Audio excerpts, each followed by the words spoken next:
How do we learn? Do we learn just through our curriculum, or do we learn in other ways? Hi, my name is Rebecca Devitt. Today we're going to be talking about embodied learning, which is the fourth principle of classical education.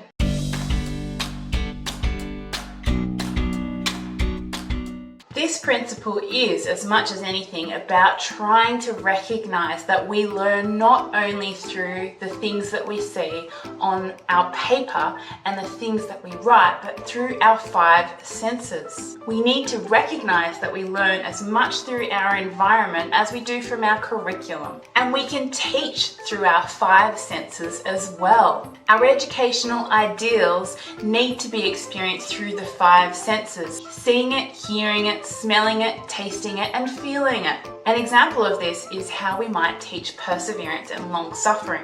Do we simply just write it in a textbook, or do we let a student feel what it is to persevere when they say run a half marathon? So many of our schools these days sit children down to a boring curriculum, and the children don't enjoy it, and they don't particularly enjoy school.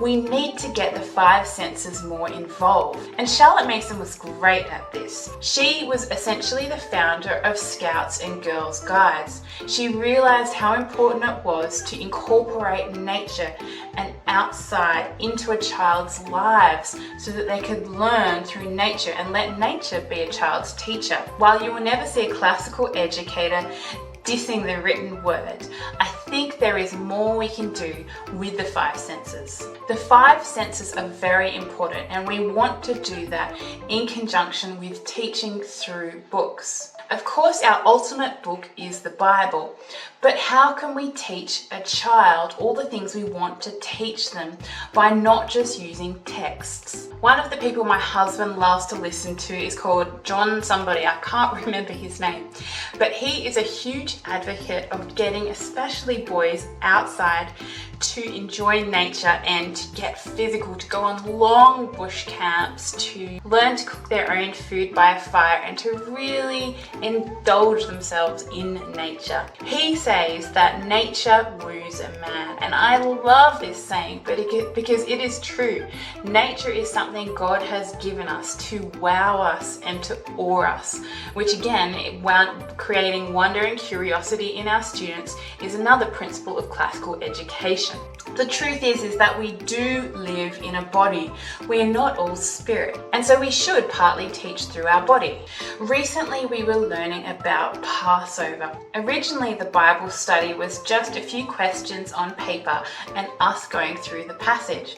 But thankfully we had a pastor to lead our Bible study, and he was amazing. He went and he got the bread, the unleavened bread, he got the parsley, he got the salted water, and many other things. And we experienced what a Passover would have been for the children of Israel back in the day. This was an amazing experience, and we learned so much more than we would have had we just been discussing it. And this is the idea of embodied learning, trying to teach children through their five senses.